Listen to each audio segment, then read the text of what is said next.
What's up, guys? So as you saw by the title, today I'm going to be talking about the Valkyr Rework, but specifically I'm going to be talking about the community at large's knee-jerk reaction to Valkyr losing invulnerability on her 4, and on Valkyr getting instead a lot more armor, a lot more health, and a lot more ways to boost her armor, and a bunch of cute quality of life changes, and more damage, which a lot of people claim is, or a lot of people were claiming was going to be pointless. Um, and so yeah, I'm going to be talking about that because I've been thinking about it pretty much ever since the rework got announced. When I heard the news of the rework, I was a bit skeptical. I was a pretty, I was not a Valkyr main by any means, but I did enjoy Valkyr because, well, pressing, as long as you could keep her energy up, she was an incredibly good frame in my opinion. Um, a lot of people dogged on her, and I didn't really understand it because I made her work just fine. Um, so yeah, what I'm going to be doing here is I took some comments from Brozyme's video from a few days after the Devstream 188 where they discussed the Valkyr rework. It's his 3-hour long, 16-minute video about new Valkyr and the struggle of health tanks. Um, so if you want to go watch that first, feel free to. It's a great video, really good discussion with him and his chat. Um, Above all else, please do not go to that video to send hate or anything. I chose Brozyme's video because I think Brozyme is the most level-headed Warframe creator. Anytime that there's a big controversy, I usually go to him to see what his opinion is because I know that he's going to have at least a pretty reasonable reaction to it. I don't think he's going to jump on the bandwagon of just calling everything garbage and, oh, DE, you suck, terrible company, whatever. But I went to his comments because of how I view him. Generally, I think that his community is a good representation of what the Warframe community is feeling at any given moment. Obviously, this is all subjective. This is not representative of what the entire community as a whole was actually feeling. I know a lot of people were pretty excited about it. A lot of people were absolutely never going to have their minds changed whatsoever. But yeah, so the problems with the rework, a lot of people are saying, was that basically health tanking is bad. Now, I think at a surface level, I think that's wrong. Very obviously. You can slap Umbral Vitality, Umbral Fiber, and Adaptation on just about any Warframe, and they will survive just fine in regular Steel Path content. Now, definitely not going to survive in EDA and ETA using that as your only survivability. But notably, I only listed 3 mods. And if we're being real, you probably don't even need Umbral Fiber. You probably just need Umbral Vitality, and then usually I'm running Umbral Intensify, so the Umbral Vitality gets a little bit stronger. But with just 3 mods, I think you easily can health tank base Steel Path content. So I don't think health tanking is bad. I think what the problem was, and still is, honestly, is that people are so obsessed with shield gating as the way to tank damage in this game. Even on my first video, I had somebody comment and ask me, and say that they were very surprised by the fact that I didn't have any auger mods on my Mesa build, on my secondary, because of the bugged interaction with catalyzing shields right now, where you always get the full 1.33 second shield gate. And I responded to him and I just said, I don't like shield gating, which is true. I really don't like to resort to shield gating unless it's on a frame like Korra, who really just doesn't have good ways to survive without it, and also her gameplay loop of just spamming 1 makes sense with shield gating. Obviously, like on, if my Banshee had a build, it would be using shield gating. My Banshee does not have a build because, well, I think Banshee is a tragic frame. But yeah, I use shield gating on a few other frames, I'm pretty sure, but people are very, very obsessed with shield gating, and any new frame comes out, anything happens to a frame that has shields, people are going to shield gate on it first. And I get why, because obviously, being invulnerable is better than being vulnerable. Obviously. being able to just constantly be immune to damage, yeah, that's a better form of survivability by definition than being able to take damage. But I think it's really I think ignorant to act like it's then the standard, as in every frame with survivability tools need to be able to match or exceed shield gating in power in order to be considered viable. I really just I don't think that makes a ton of sense. I think that's a pretty weird way to look at things. So I've picked out some comments here that were what I would describe as knee-jerk reactions to the rework. Because again, this is days after the dev stream. This is before a bunch of content creators got access to the rework early and were able to submit some feedback for it. This is literally just days after people commenting what they think about it. So this person says, they could fix enemies' crazy damage scaling, maybe cap it at a point, or a health gate every X amount of health, with armor reducing the amount of health per gate. I really, when Overguard came out with Kalervo, and the first thing people were saying was that, oh, he's squishy as hell, he dies instantly, you know, Overguard is tissue paper. Oh, add an Overguard gate. I literally just rolled my eyes because it's so obvious to me that the community's only solution for survivability is to just give things periods of invincibility. And look, if that's what it's coming down to, then like, is survivability even a thing that you care about, or do you just want to be invulnerable for as much as the game as you possibly can be? With a frame like Revenant being the most played frame in the game, I don't exactly think that's shocking, but it is what it is.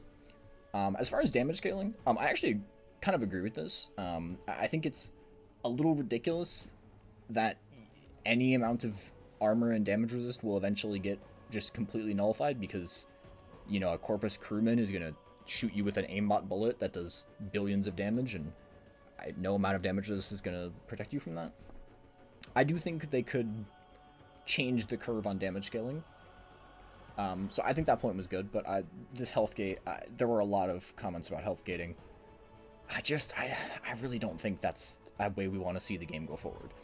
If every frame just becomes some form of refreshing an invulnerability gate, I mean, look, people already say that the high-level gameplay is pretty boring. It's going to get a lot more boring if that would come to fruition. So here's just another comment about the health gate idea. I'm not going to read all this because this is a lot, but basically this is still talking about how this is a health gate idea where armor would give you breakpoints to prevent how much damage you would take in one hit. Again, would this help you survive as an armor health tank? Yeah, it would. But this would, again, this just supports, like, the idea that you want to... This basically turns every frame into Mesmer Skin, is kind of what this does. Because when you start the mission, you have a certain amount of charges, quote-unquote, of your gates, and whenever you lose them, you have to refresh them somehow. Obviously, with Revenant, you press 2. With shield gating, you spend energy. What would it be with health tanks? Well, I don't know. You heal somehow with I don't know. You go on an operator with that Magus Repair, I believe it is. Something like that. Regardless, you're just turning every frame into Mesmer Skin at that point. And I don't think that's the way we want to go. So here's one which is really talking about the fact that her losing invincibility doesn't make any sense. It says, no frame should ever be losing invincibility, and then people defending it as though it was deserved, while Revenant's Mesmer Skin exists in its current state. If him being permanently invincible at nearly no cost for pressing 2 is fine, then Valkyr being invincible with massive energy drains and forcing you not to use your other weapons is completely fine. She did not deserve the nerf. Now, whether or not she deserved it, irrelevant. I don't really care about that. But mentioning Revenant's Mesmer Skin, I actually think is a really good point. Because this was immediately what I started saying when people were having this reaction. Look, I was totally down with removing Valkyr's invincibility as long as she had the tools to survive decently with health tanking and, you know, life stealing, healing, whatever. And, you know, I actually am totally down for Mesmer Skin not existing in the way it currently does. I think Revenant is a unhealthy frame for the game. And I think you'd be hard pressed to make an argument against that. I don't think it is. If you value challenging content, if you want any content to be challenging, you cannot have a frame with a one button invulnerability tool. There is no such thing as challenging content if that is of an option. Which is why things like random loadouts are being seemingly DE is a big fan of those, because it prevents you from getting that one frame that just you press your one button and you can never die. Now EDA and ETA are kind of failing at that, considering the final reward is mid, so you can usually take whatever frame you want, which for me usually ends up being Revenant, because, well, my other options are like Loki, Ashe, and Banshee or something, so I'm like, okay, well, I would like to not die every 2 seconds. But yeah, this notion that, like, no one wants anything nerfed, I just think this is wrong. I think I want the game to be a little bit more challenging. I don't want it to be like, maybe pre-2020 Warframe, which was one hell of a time period for those of you that were playing. The balance director back then was not a very big fan of making players happy for some reason. Not really sure what that was about. But yeah, I do want Mesmer's to get nerfed, actually. And I also... Invisibility is a weird one. Frames like, I'm thinking of Octavia.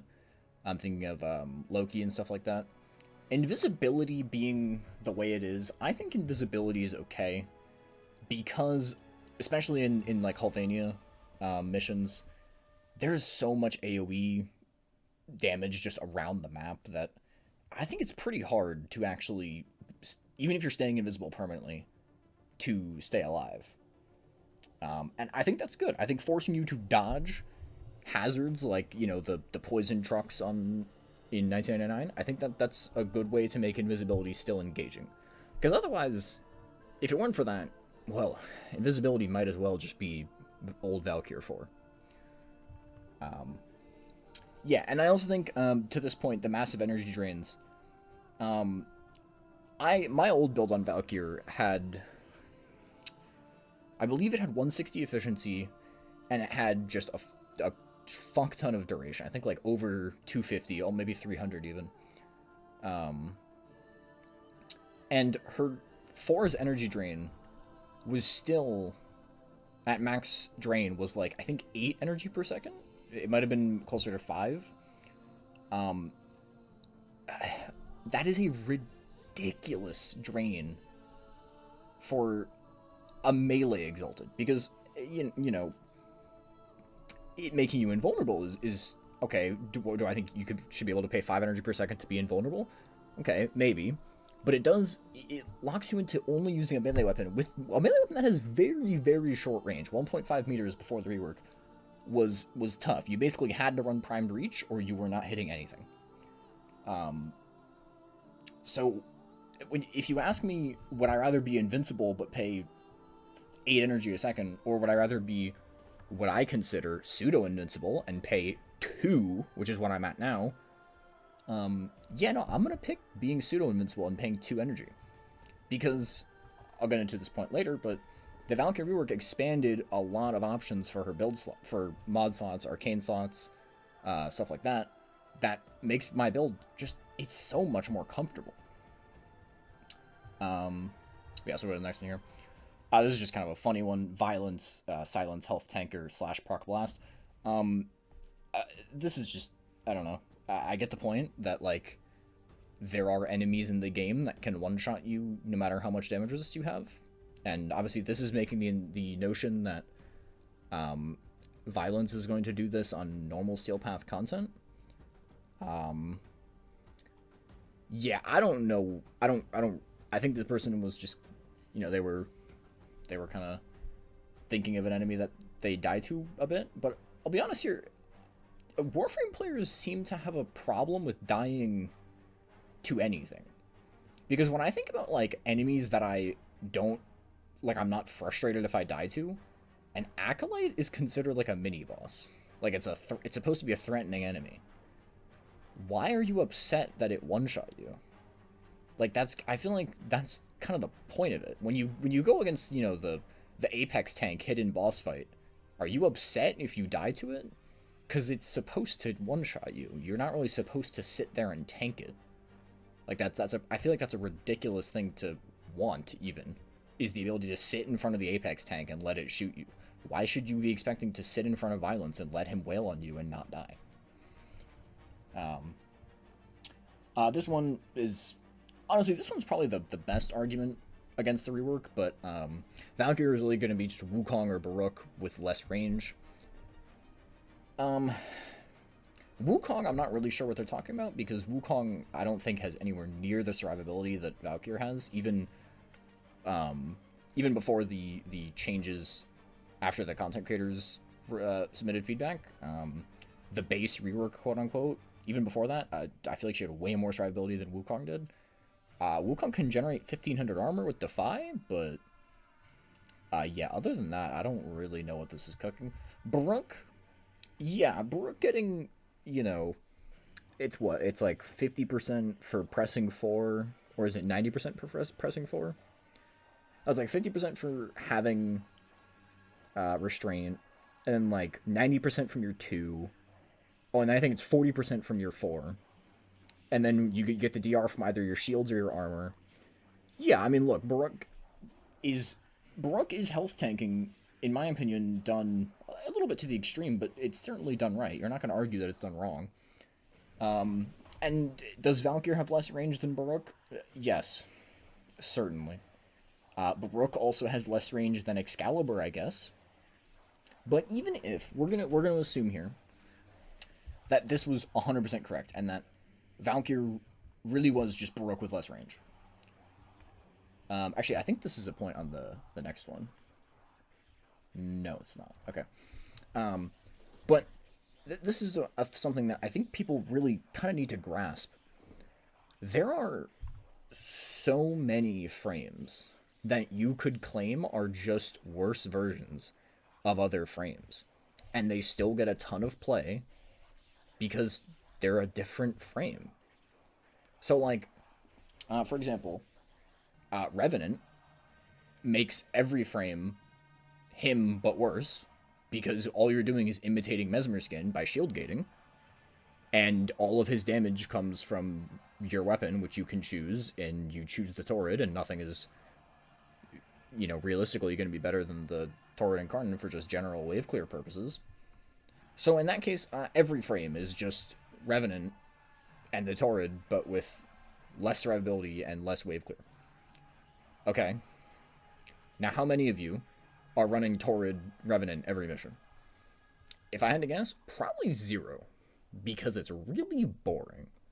And there's a lot of frames that are technically really good, or better versions of other frames, that you're just not running because you like the other frame better, or you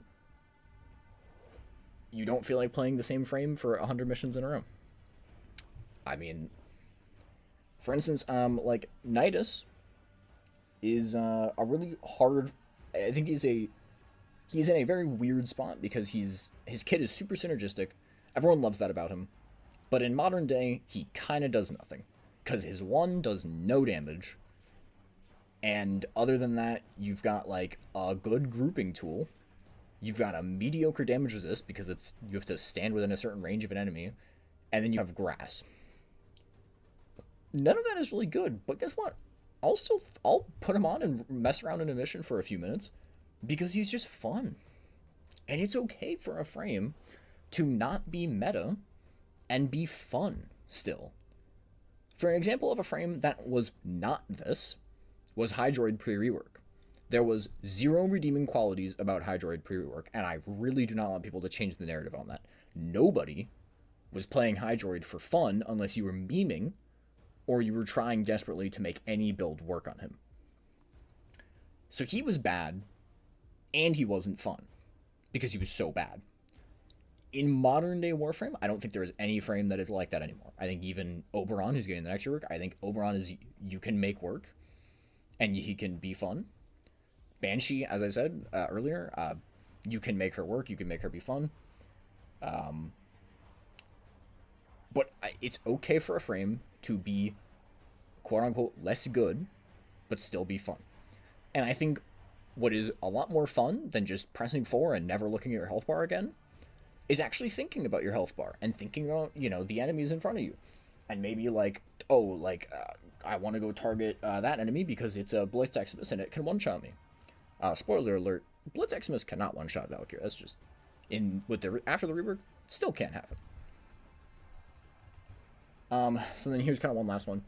The Valkyr rework isn't a nerf because her damage, which was already fine, got better, and she still tanks tons of damage in base star chart. Unironically, the response I've seen from some people. So I don't know why we thought that she wasn't going to be able to tank damage in Steel Path. But she had so much armor from the rework that I really don't understand why we were acting as if she wasn't going to tank Steel Path just fine. I feel like the worry was EDA or ETA. And to the point of the damage,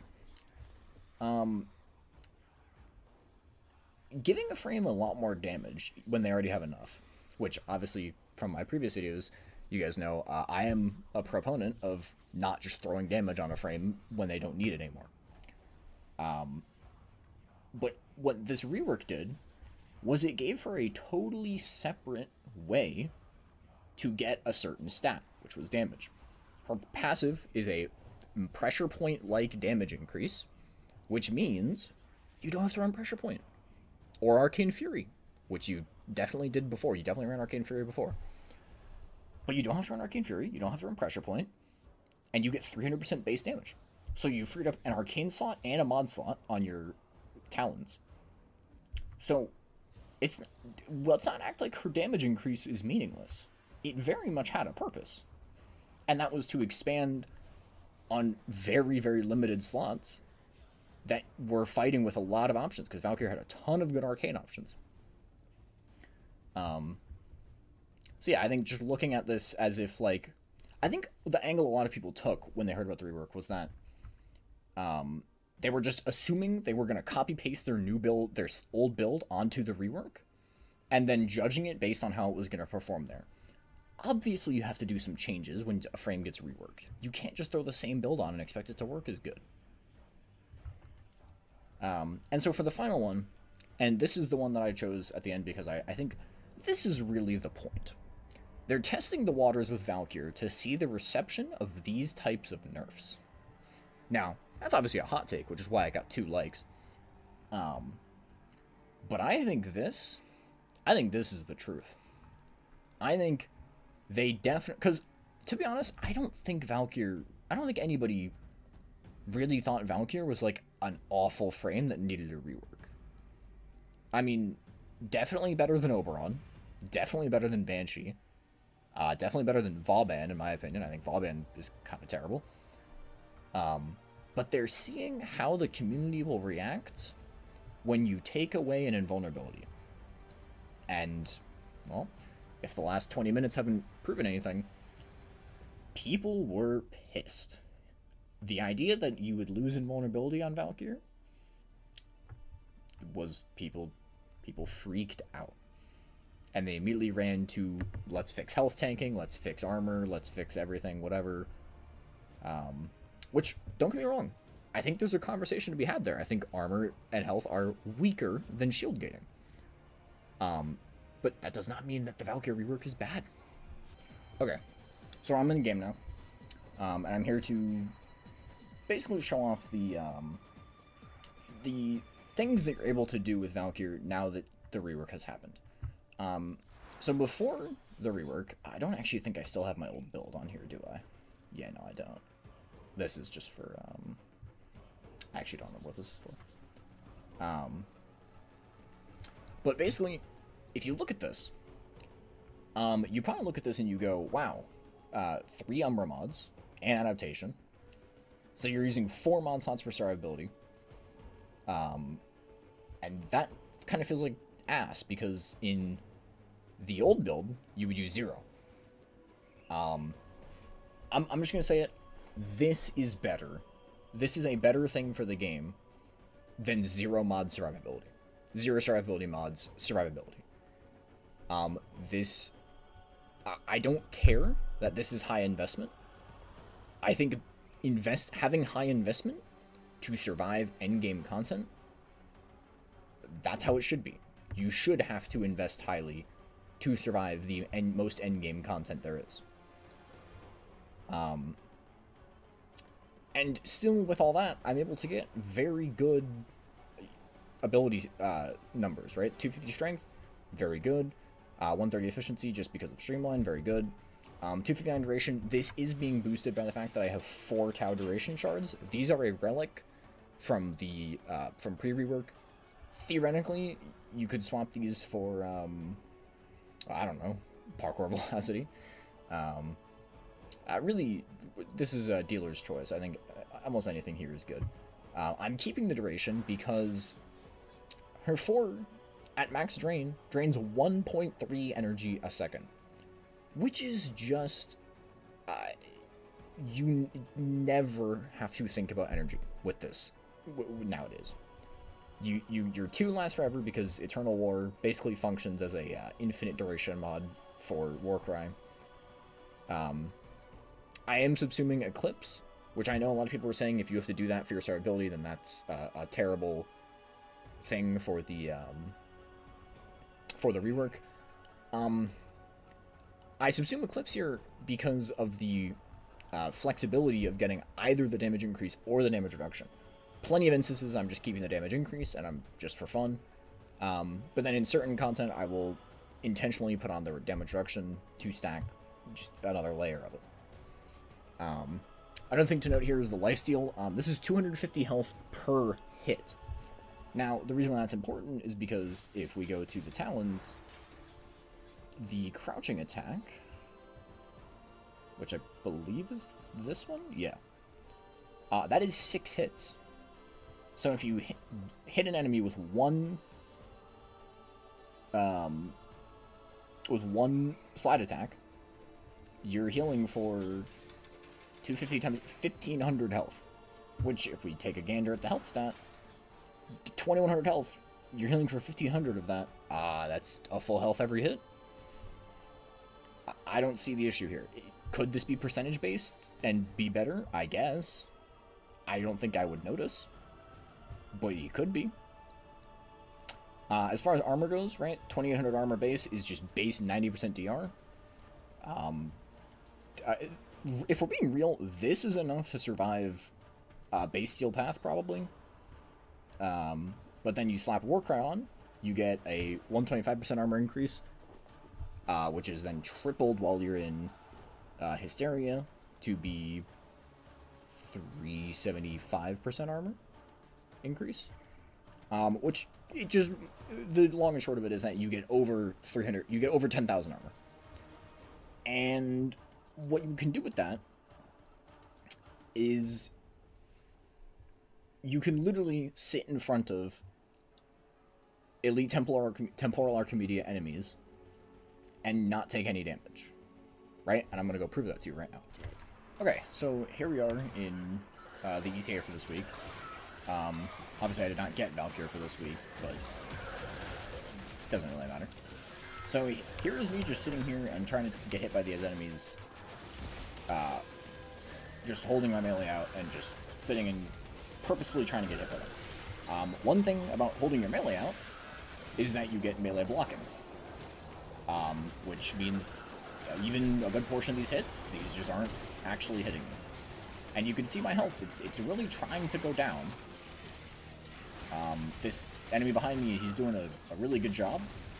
Unfortunately, it didn't do much there. Yeah, this guy's trying to shoot me, but I'm just deflecting all of it because of melee.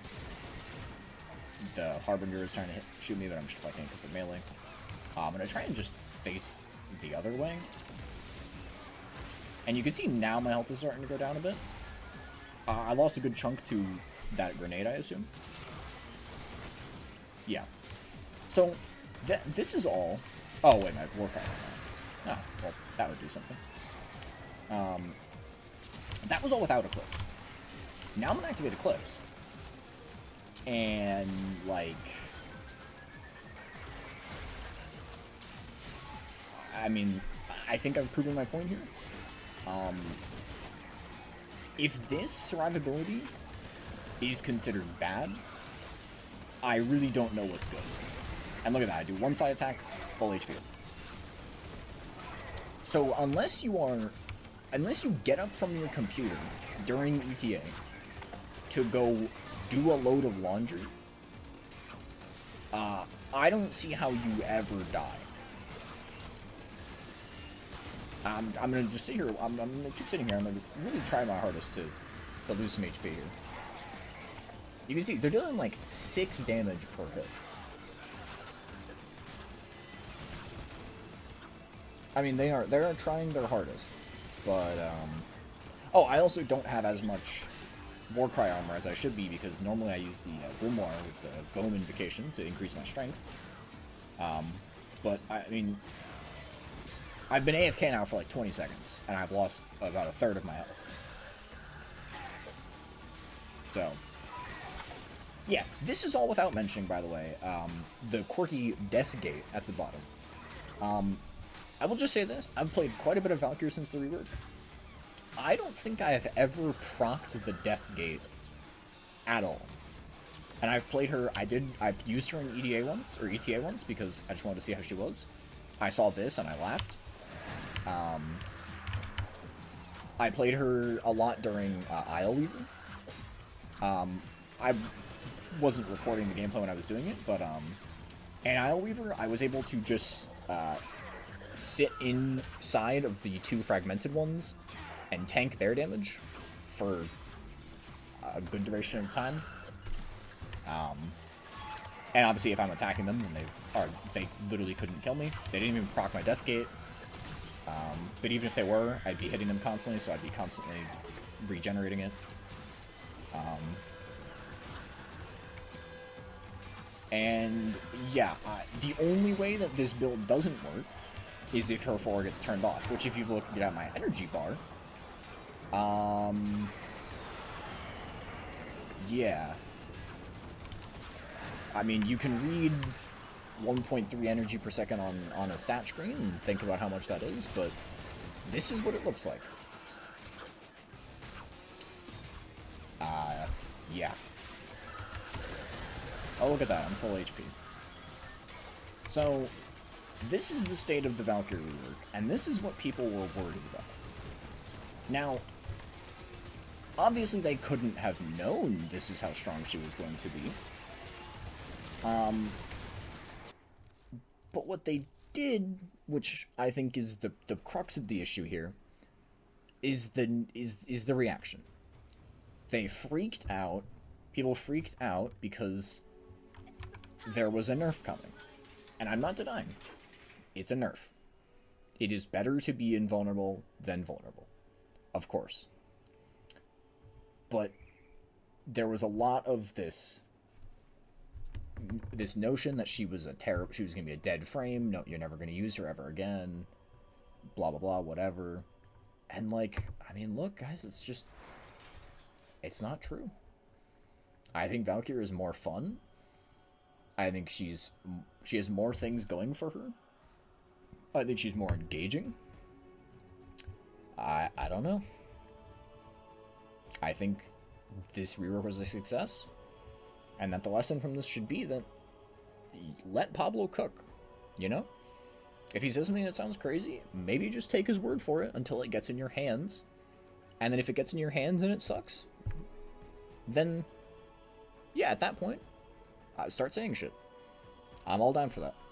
But that's what we should be doing. We should not just glance at a number or an idea and go, that's bad, and that's that. So yeah, that ended up being way longer of a discussion than I really wanted it to be. If anyone's still around at this point, thanks for watching the entire thing. You are a trooper. I want to reiterate that, again, I'm not trying to berate any of those comments that I had screenshotted. Any of the people who made those comments. I'm not trying to berate Brozyme. I'm just trying to point out the wrongdoings of the community where they've happened, because I mean it was bad. It was really disheartening to see a community that normally loves their developers so much just turn on them in an instant because there was an idea thrown out that they did not like. I think we can do better than that. And yeah, I think that's kind of about it. The first video I uploaded to this channel about the what you're doing wrong with Archon shards has now crossed 4,000 views, I believed, and like almost 200 likes, which I really, it's shocking every time I look at the view count. I don't know what to say about it other than just like thanks. It's really crazy to see that many people like watching and hearing what I have to say, even though I'm just a player like the rest of you. Yeah, the support means a ton. This video will probably not do as well as that one because I'm just literally yapping for 40 minutes about something that's already happened, but oh well. As always, please try and keep the comments respectful. You know, I think we can talk about the Valkyr rework now that we've it's been in our hands for a good while. We've got an incredible heirloom skin, which, putting aside the you know, DE flare on it, although it was a community design skin, putting aside the I'll call them bait features, I think this skin is beautiful. I think this is a really cool signet. I think her claws are sick. Yeah. That's gonna probably be about it. Thank y'all for watching, if you did end up making it this far. And I'll see you again in the future whenever I come up with another thing to talk about. Hopefully next time it won't be 40 minutes, but no promises. See ya.